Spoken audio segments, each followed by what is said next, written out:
Bolsonaro age nos bastidores para emparedar STF e carta na manga para 2026 é revelada. É isso mesmo.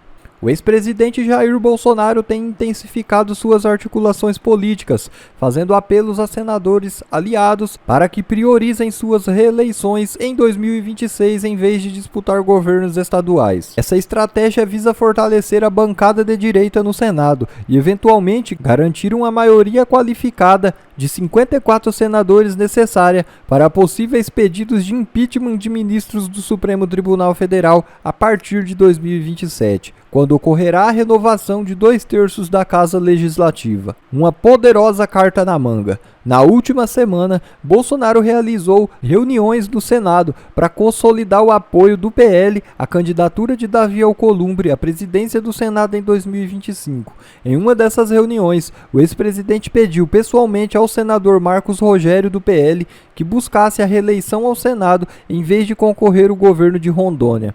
O líder do PL do Senado, Carlos Portinho, também recebeu o sinal verde de Bolsonaro para seguir a mesma linha e tentar sua reeleição em 2026. Apesar dessas movimentações, o tema do impeachment de ministros do STF não foi abordado diretamente nas conversas com Alcolumbre. Os aliados de Bolsonaro reconhecem que, para buscar apoio de partidos governistas, Alcolumbre não pode se comprometer com uma agenda anti-STF antes das eleições internas que definirão o presidente do Senado, sucessor de Pacheco. Inegavelmente, o impeachment de Moraes será o ponto de partida para colocar um fim em toda a cruel perseguição contra o ex-presidente Bolsonaro e seus aliados. Tudo leva a crer que em breve suas liberdades serão surrupiadas. Querem esconder o que realmente aconteceu em 2022, mas para o terror do sistema, tudo isso foi documentado e Bolsonaro, na hora certa, vai soltar a bomba. E um dos maiores aliados internacionais do presidente Jair Bolsonaro é Donald Trump.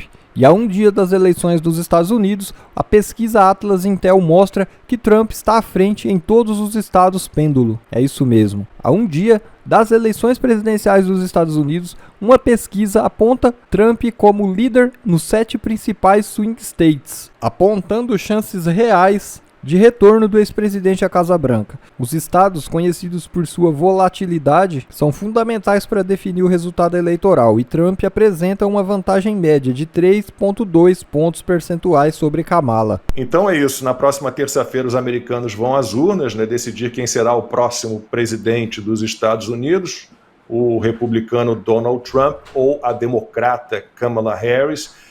O vencedor vai assumir o cargo em 20 de janeiro de 2025. E milhões de eleitores, aí Constantino está incluído, depois Paulo acho que já é cidadão americano, não tenho certeza, mas Constantino já votou, né? E então muitos eleitores anteciparam, o voto por correio, e nessa semana o Joe Biden chamou apoiadores do Trump de lixo, isso enquanto ele falava com aliados latinos por vídeo. And just the other day, a speaker at his rally called Puerto Rico a floating island of garbage. Well, let me tell you something. I don't know the Puerto Rican that I know, or Puerto Rico where I'm in my home state of Delaware. They're good, decent, honorable people. The only garbage I see floating out there is his supporters. His demonization of seen as unconscionable. E no evento de campanha em Wisconsin, o Donald Trump ironizou a ofensa do atual presidente, acho que ele ainda é o presidente, o Joe Biden, e o Trump apareceu vestido de gari e dirigindo um caminhão de lixo. How do you like my garbage truck? This truck is in honor of Kamala and Joe Biden.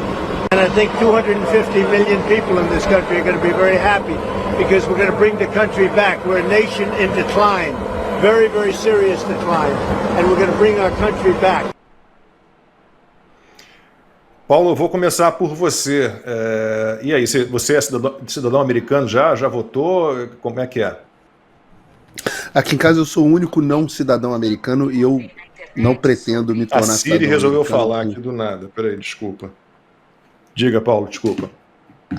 Eu não pretendo me tornar cidadão americano, vou continuar sendo só brasileiro e português e vou deixar a cidadania americana. Minhas filhas são, mulheres são, mas não está nos meus planos a cidadania americana. Um dia eu conto para vocês porque eu tenho um probleminha ali com aquele juramento que você faz na hora de obter a cidadania americana, que você abre mão da sua fidelidade a tuas outras cidadanias, e eu ainda não consegui me desvencilhar da minha fidelidade ao Brasil em primeiro lugar. Então, vou continuar, por enquanto, até eu mudar de ideia. O Alexandre está tentando forte me convencer a mudar de ideia. Lacombe, esse momento foi um momento muito importante da campanha. É um momento porque ele é muito simbólico, e campanhas políticas trabalham com símbolos. Então, de um lado você tem o Joe Biden se referindo aos apoiadores do Trump como lixo, o que não é nem exatamente uma novidade. O Donald Trump está na sua terceira eleição e faz muito tempo que os eleitores dele são referidos de forma depreciativa. A Hillary Clinton se referiu a eles na primeira campanha em 2016 como deploráveis. No fundo, é o mesmo sentimento daquelas pessoas que chamam, por exemplo, os eleitores do Bolsonaro de gado. E por que eu digo que é simbólico? O Donald Trump, ele representa, melhor do que ninguém, uma onda na política que começou na segunda década do século XXI, que o pessoal gosta de chamar de nacional-populismo, que nada mais é do que o político, geralmente de fora do sistema, o outsider, como o pessoal gosta de chamar, que representa um anseio popular de revolta contra o que se chama de establishment, o que se chama de elite, seja o que for, aquelas pessoas que sentem que são iluminadas e que querem empurrar a sociedade, como diz o Barroso, empurrar a história numa determinada direção alheia à vontade popular, às custas do modo de viver das pessoas, do modo às custas de mudanças econômicas duras que a globalização, por exemplo, traz, às custas das visões religiosas das pessoas, dos seus costumes, de todo esse tipo de coisa. Então você tem uma casta, o Thomas Sowell chama de os ungidos, né? Essa casta que está no poder, que se acha realmente muito superior. Eles todos foram para uma universidade cara, eles todos estão muito bem financeiramente, etc. E as pessoas se desconectaram da população comum e o povo comum que se ferra. Então, as pessoas se revoltaram e começaram a eleger pessoas de fora da política. O Donald Trump, como eu disse, é o maior símbolo desses candidatos. Então, quando você enxerga num símbolo muito profundo, ele descendo do avião do Trump tem um avião, acho que é um 757, um 767, um avião comercial muito grande, acho que é um 747, na verdade. Ele desce do avião e entra no caminhão de lixo. E ele se veste, né, como uma pessoa do caminhão de lixo, e é interessante que isso acontece na esteira, na semana passada, de outra ação muito bem sucedida da campanha dele, onde ele foi trabalhar no McDonald's, que é o primeiro emprego de um trabalhador aqui nos Estados Unidos, muitas vezes adolescente, né? O McDonald's é a empresa que mais emprega americanos pela primeira vez. Então, ele sai da esteira dessa ação bem-sucedida na semana passada e aproveita isso, esse coitado do Biden, né? Essa escorregada política dele, para desenhar esse símbolo. Então, é o homem da elite que desce para se juntar às pessoas comuns que são chamadas de lixo. Então, é um momento muito feliz da campanha do Trump. O Trump, ele está nas 3 campanhas que aconteceram até agora. O Trump está disputando a presidência pela terceira vez. Das 3 campanhas que nós tivemos, o Trump está no seu melhor momento em todos os indicadores que você pode imaginar, não só pesquisas, mas até pesquisas qualitativas, a forma como determinados setores da sociedade estão se posicionando e aí por diante. Isso apesar da imprensa americana que continua, bom, a brasileira faz o mesmo, né? Estava vendo um levantamento feito nos Estados Unidos, analisando os conteúdos dos jornais americanos, e de todos os conteúdos publicados, né, sobre a Kamala Harris, 84% são conteúdos positivos, né? E sobre o Trump, quase que o oposto, é um pouco pior ainda, 89% do conteúdo jornalístico publicado nos Estados Unidos é contra o Donald Trump. E foi Consta que mandou aqui até uma mensagem do Jair Bolsonaro, né, ao Trump. Eleições nos Estados Unidos, o maior país democrático do mundo. Em cena, o maior líder conservador da atualidade, Donald Trump. Em seu governo, os Estados Unidos projetava poder. Não tivemos guerras. A paz se fez presente em todo o globo. Hoje vemos guerras, a volta do terrorismo e a censura aprisionando a todos. A volta de Trump, a certeza de um mundo melhor, sem guerras, terrorismo e o retorno da liberdade em toda a sua plenitude. Em nome dos brasileiros que amam a Deus, amam o Estado de Israel, respeitam a família, a propriedade privada, o livre comércio e a liberdade de expressão, os nossos votos de sucesso. Jair Bolsonaro, ex-presidente da República, inelegível, sem ter cometido um crime sequer. Estamos juntos. Boné do Maga e camisa do Criciúma, do Tigre, consta. Não, o presidente tinha acabado de me mandar esse vídeo, né? Talvez ele esteja vendo aqui o 4x4, não sei. E a fala dele é muito acertada, né? O Paulo fez um belo resumo do que significa o fenômeno do outsider. O Glenn Greenwald, e isso, Lacombe, está indo para muito além de esquerda e direita, né? Quem defende liberdades básicas, império da lei, Constituição. O Glenn Greenwald, que é um jornalista associado à esquerda e tudo, ele escreveu recentemente um tweet muito bom, né? Dizendo assim: meses se vão em que todo mundo já se deu conta, mesmo com a mentira da Kamala Harris, do Partido Democrata e da imprensa, que não temos um presidente nos Estados Unidos. O Joe Biden está senil. Quem é que está por trás? Como é que as coisas continuam? Ah, porque existe toda uma máquina que é o Deep State, o establishment, né? A burocracia que tomou conta e aparelhou todas as instituições importantes. Então, é contra isso que nós estamos lutando em essência, né? É contra esse agigantamento de um Estado hipertrofiado, intervencionista, controlador e mentiroso, né? Que usa pretextos para ir atrás. Agora estamos vendo aí a quizumba toda, se alguém depois quiser elaborar, né? A Ana ou o Paulo, mas um esquilo pode ajudar a definir as eleições. O esquilo influenciador, né? O Peanuts e o Raccoon Fred, que foram mortos, né? Sofreram eutanásia, porque o Estado achou que podiam oferecer risco de raiva, sei lá o quê. Então, é uma afronta às liberdades do indivíduo, né? Que é isso que está em jogo. Por isso o Elon Musk entrou pesado na campanha, por isso o último agora, o último vídeo de campanha do Trump na reta final, muito bem feito, com a participação do Kennedy, do Robert Kennedy Jr., né, que está com o Maha em vez do MAGA, né, Make America Health Again, um vídeo muito comovente. A Tulsa Gabbard, que participou das primárias democratas, militar e tudo, apoiando o Trump. Por que está acontecendo isso? O Elon Musk ficou em fila para cumprimentar o Obama. Mas é o que eles todos têm dito. O Partido Democrata foi quem mudou muito. Virou o partido das Big Corporations, da Big Pharma, da indústria bélica, que quer guerras. Né? Oi, Guga, o Trump era do mal e o mundo estava em paz. Aí entrou o Biden, ia trazer tranquilidade e está aí o resultado. Guerra para tudo que é lado. Né? O Guga, aliás, está criticando no Globo o Lula ter apoiado oficialmente a campanha da Kamala Harris. Né? Isso não é adequado porque o presidente não devia se posicionar. Porra, alguém tem dúvida, Guga? O teu presidente aí, né? A turma que fez o L na Globo e tudo, colocou de volta a cena do crime, como diria Alckmin, um cara que está apoiando o Irã. Porra, apoiar a Kamala Harris, a Dilma americana é fichinha. O cara apoia o Irã, grava vídeo pro Maduro, defende o Putin, né? Cuba, tenta interceder para ajudar Cuba com o nosso dinheiro. Então, pelo amor de Deus, óbvio que o Lula não é republicano a ponto de ficar neutro na eleição, pelo amor de Deus, né? Agora, o presidente Bolsonaro apresentou os argumentos certos. A mentira, Lacombe, que você menciona da imprensa, a imprensa está com a sua credibilidade no limbo. Por quê? Porque é uma imprensa percebida cada vez mais como militante.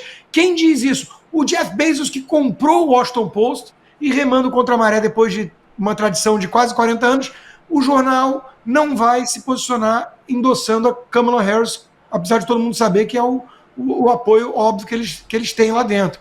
Mas ele disse, olha, não basta ser imparcial, tem que parecer, meio que mencionando lá o César, Júlio César, mas na verdade ele estava falando das urnas eletrônicas.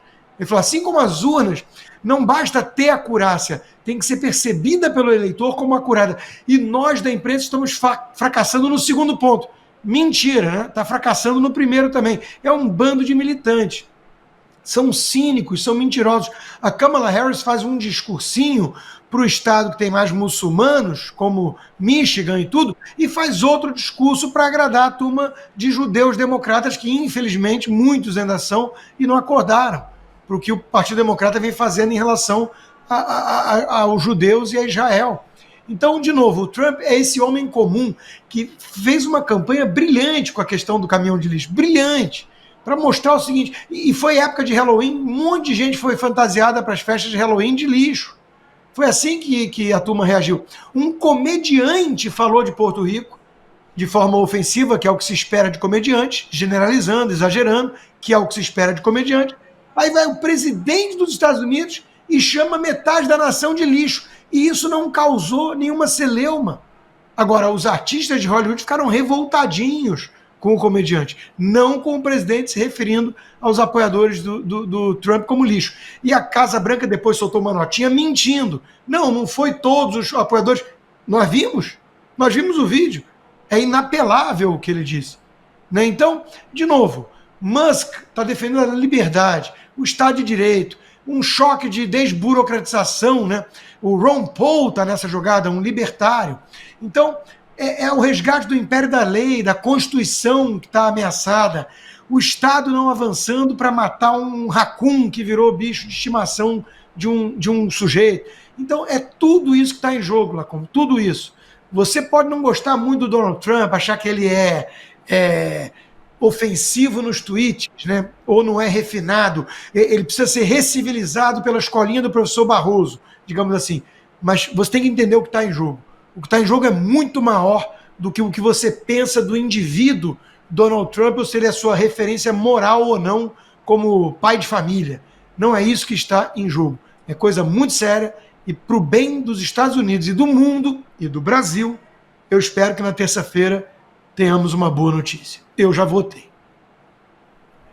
Eu até botei no grupo pauta da gente do 4x4 um vídeo que a minha câmera aqui na entrada de casa acaba gravando, né? Eu recebi umas compras que minha mulher fez e o entregador era um porto-riquenho.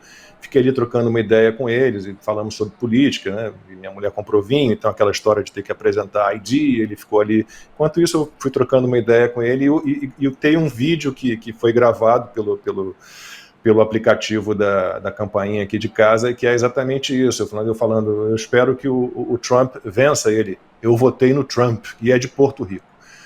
E a turma no chat estava pedindo para que a gente falasse do raccoon, aí, do guaxinim e do esquilo. O Consta falou um pouquinho já.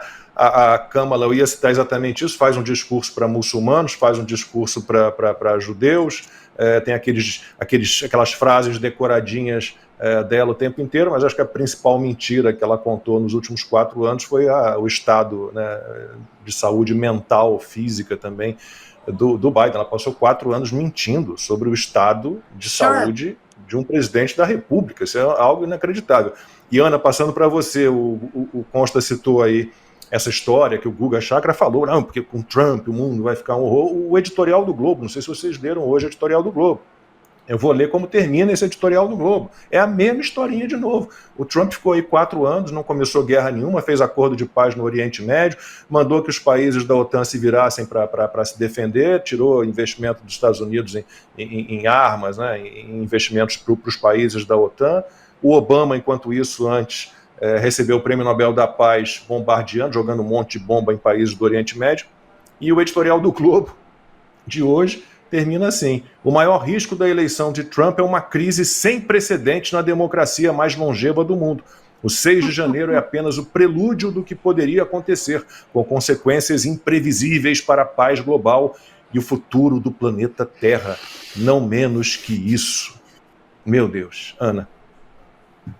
Olha, assim, eu vivi todas as 3 eleições do Donald Trump aqui na profundamente democrata Califórnia, e eu vi que muita coisa mudou porque eu tô fora da bolha republicana, né? A Flórida, ou até aqueles swing states que votam com os democratas, com os republicanos. Então aqui, às vezes, eu consigo ter um parâmetro diferente.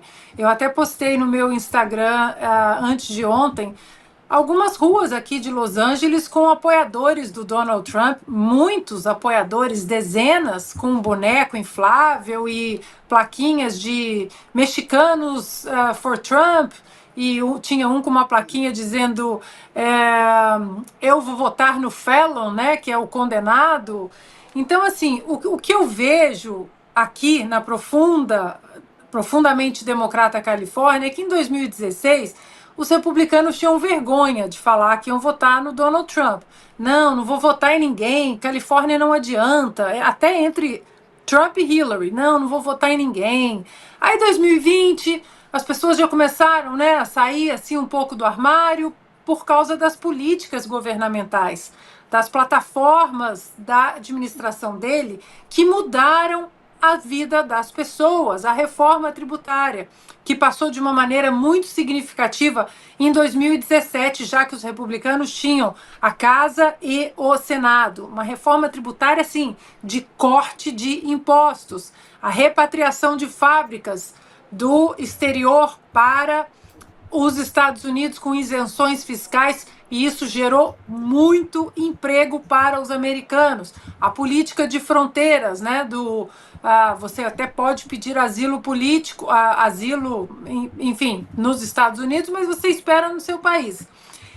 E agora o que eu vejo aqui é que as pessoas não estão nem aí mais. Então você pode chamar de nazista, de fascista, de deplorável, de lixo. Agora o Mark Cuban, né, o dono dos Mavs, do Mavericks, da NBA, disse que o Trump, ele nunca está perto de mulheres inteligentes, ou seja, chamou todas as eleitoras do Trump de burras, ignorantes, e aí depois ele foi correndo no X, pedir desculpa. As pessoas não ligam mais, as pessoas fazem chacota desses nomes, de que vem a Terceira Guerra Mundial, porque hoje dá para o americano comparar 4 anos de Donald Trump e 4 anos de Biden-Harris. Simples assim. Eu falo isso já há algum tempo porque eu vejo alguns sinais até aqui na Califórnia. Independentemente do resultado desta eleição, eu acredito, por exemplo, que o Donald Trump será o candidato republicano com o maior número de votos dos negros da história do Partido Republicano. Exatamente porque ele faz uma conexão com os jovens negros. Esse eleitorado tem migrado para o lado conservador e para o lado do Partido Republicano do Donald Trump. Porque Donald Trump, não custa lembrarmos, ele vai contra os democratas e vai contra os republicanos do Deep State, do sistema. E aí tem uma coisa que eu mostro muito no meu curso, Lacombe, que as pessoas acham que é um absurdo fazer uma ligação de Donald Trump, mal criado do jeito que é, com Ronald Reagan, com aquela oratória toda dele, aquela postura presidenciável, né, que todos esperam, o homem que ajudou a derrotar o comunismo no mundo, ajudou a derrubar o Muro de Berlim. Mas existem similaridades nas plataformas governamentais e também no jeito de se comunicar. Franco, coloca na tela, por favor, o cartaz da campanha de Ronald Reagan de 1980. Olhem aí. Reagan para presidente. Let's make America great again. Ou seja, até dali o Donald Trump fez essa conexão com as boas páginas da América.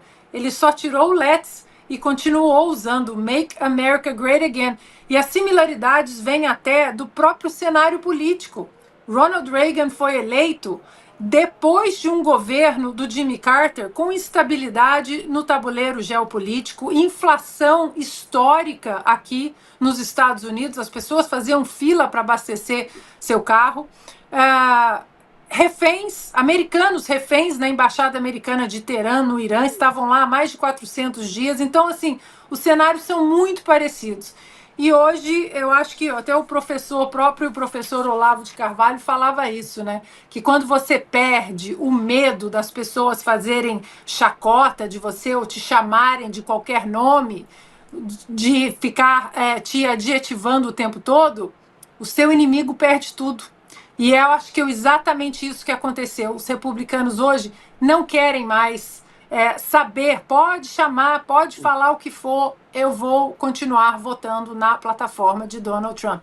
Acho que essa é a maior mensagem. E uma última coisa, Lacombe, Consta e Paulo, uma aluna do meu curso esteve, 2 alunas, no Madison Square Garden em Nova York, no gigantesco comício do Trump, e elas me disseram assim: Ana, tinha de tudo, tinha asiático, tinha negro, tinha latino, tinha judeu, tinha muçulmano, tinha baixo, alto, magro, tinha de tudo, uma coalizão impressionante.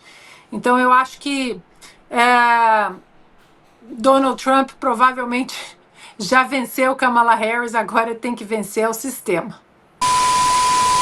Bom pessoal, esse foi mais um vídeo, eu espero que vocês tenham gostado. Se vocês gostaram, deixa o like aqui para fortalecer nosso canal. Logo eu volto trazendo mais informações da política para vocês. Um forte abraço, fiquem todos com Deus e até a próxima.